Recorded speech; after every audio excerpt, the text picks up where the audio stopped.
Mechetoro mitole mikudo zanzan, azanga be azan foton kulupo gogbe ruzusu me, kweme agbo kwegbeton minadonu kumblojiro, planète yo Pluton kulo masko planète mokoton ena don tagbawa weko asuto potenti, weko asito potenti mo komesion na suko. Mekala donu kumblojiro, komesion wa un, alokodo megbo wa un, wali so, wali malebo kon,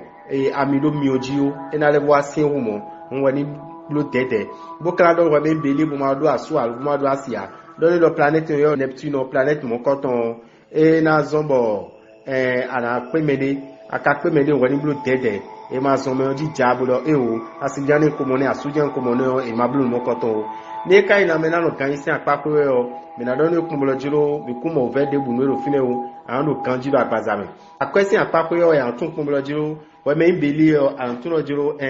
planète Uranus sur planète mon coton planète de bonozon bo nu gege no di oro gbezame tome won atuno jiro akwesi apapo ena potemi pediru egbesi ansanwe loko mi tan kai belele o mi na do mi kon loje azomi ton si apapo mi level le bifito bo so ndo nteme ena zo nu ko ina tino azomi ton si apapo we pe mi kana zawa 41 mi meyi agbozu kameton le o mi na do mi kon jiro ni e biolo jimina do kode alumina prendre décision de bon nous mon coton et quand assumiton le quand simiton et le leader comme le jiro mi bien sur mi moten comme nous mais de soucis quoi il ici c'est to boka don we me toro bu ma do asu alu bu ma do asia mala don comme le jiro e gbesi ansan gbe le ni to ebi ku yo de an sekon sunu bo alo de an sekon yonu bo we na le ni to ebi no e na jiro we ta no e gbesi ansan gbe re we me ka toro yin we o mala don lo akwesi apapo yo e lo woni blo dede bo le so akwetero alidagbeji amo ina dala kebe wuya ekunyonu o loko mi ton le mi kla do mi lo planète yo soleil ko mercure ko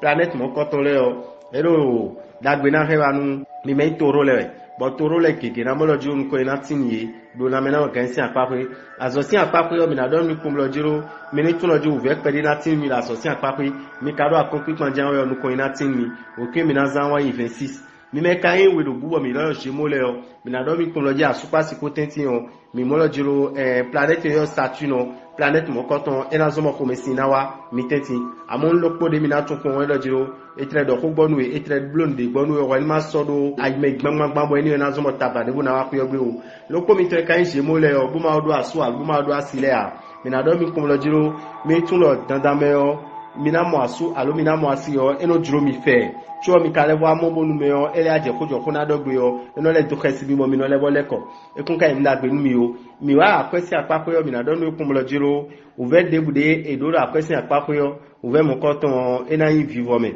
bo kana do no kun lo jiro akan lewo ganjiro agbaza me mi wa azo si apapo yo mi na do nko me yin se mo kun lo jiro ani tun lo jiro ko me sisi o ya na jodo ko me sisi ya na depo mama ena somo asome yo khodo bonme nu wa gbo ena supo bo we kwa kana zanwa 59 mi me kai cancel o mi na do mi kumlo jiro mi ni tun lo jiro dandan me yo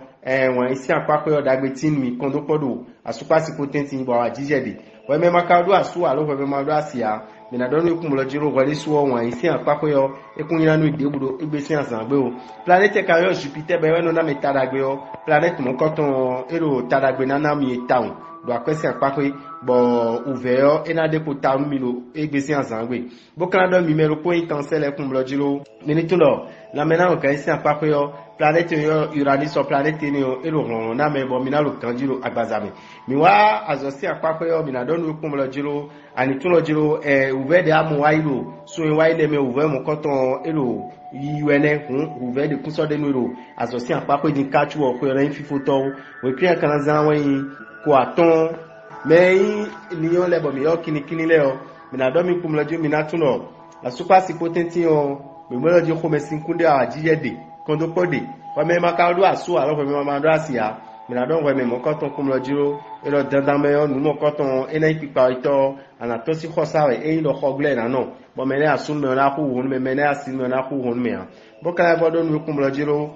ani kale bo blu dede nunu wiwa tole bi ndebude aja bi blogbedo egbesi anzangbe o anido aido bo pon de aran bi bo fifa na ti yon bo kana do nu kun loju la mena no gaisi apapo yo mi mo loja o kanjiro agbazame chuo mi kana do nu we meyin leyon kun lojiro azosi apapo yo ani tun lojiro ko mesin pede na wa gbo gbeto le potenti bo ko mesin ni ona le bo zone nouvelle domaine supo we kun kana zanwa 92 mi me kan yon nu da lojire o mina do mi kumlo jiro mini tuno jiro eyombo ndero khumen mi o mina do na sumiton eyombo asimiton blondi gbo mina prin ena zombo nuko ina tin mi amo e chikwide je kun yonu me o bokra do nu kwa me yin fie jo kumlo jiro ani tuno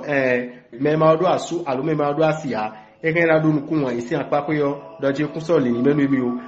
akwesi apakoyo mina do nu kumlo jiro ani levo ni lebi frito bonu fi anozan pe gegede o ani levo de ape mo koton to ena zombo nuko ina tinwe lo ko mi te kan viege le o mina do mi kumlo jiro lamena no kan isi apakoyo mi mo lo jiro mina no kan jiro agbazame trala ni ejiro mi bo mi jesu mi tombo idunu de ro padanu be mai no pe si nudu o tan tanja ya mina mo lo ji mina lo kan ji tando agbazame bo kan do no mi viejo mina do ni kumlo jiro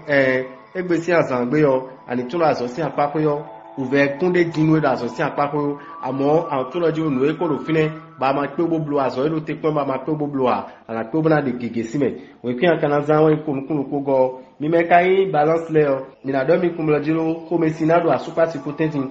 singili na sukon mi no egbesi azanwe we me makado asu aro we me ma do asia mina do ni kumlo jiro planet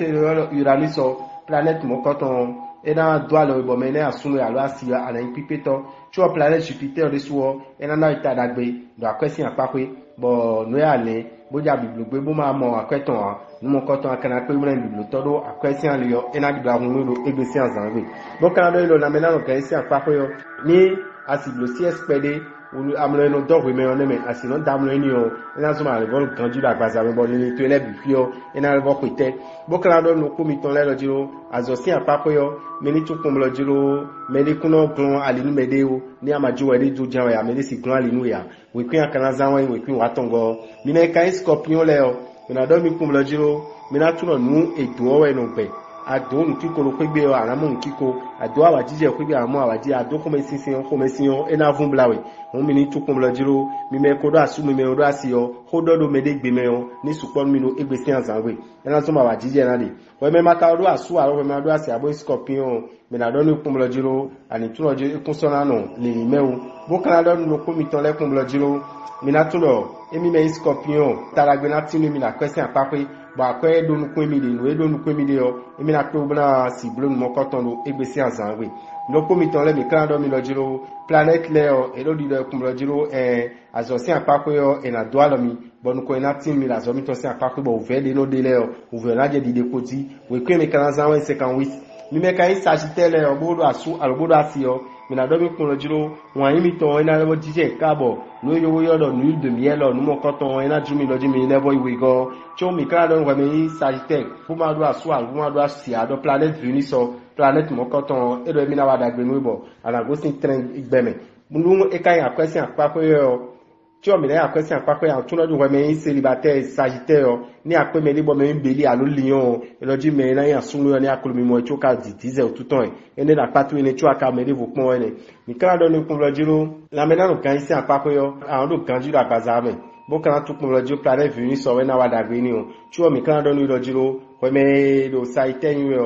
àkwẹ́sí àpapẹ́ yọ àyìnbẹ̀ tún kún lọ́jíró nù ẹlẹ́ èmi lẹ́bùjà blo àkwẹ́sí àpapẹ́ yọ nù dàkúwọ́ kegena deme bo mi kana to bla biblo to bo ali akweton ena hunu mi kanji mi kana do mi kon lojo zo si apapo yo mi na tu kon lojo mi meyin Sagittaire yo mi na tu ro ve pede na wanu mi no emi le trala azomiton mi na mo lojo na je adagloji e ka adaglo yo elebo do ken han mi ene hunu mo koton mi ton ni do tereji we pe mi kana zanwa 17 mi meyin Capricorne yo ni ado no vi mi ten Capricorne le kun lojo asupa si ko teti on ko me sin pede na de do egbesi anzangbe amo ko me sin ni kun kana do ko me to me so boy na hona do we me kai Capricorne ko mi na do ni lojo we me ma do asu aro we ma do asi a planet Mercury planet mo koton ero dagbe na ma me be na ro kanji to mi na do ni lojo tadagbe to yo ani to lojo tadagbe na tinu we me Capricorne do egbesi anzangbe bo ni to le kiki na wi waru akwesi apape mi wa na mena no gansi apapo yo mi na do ni kumlo jiro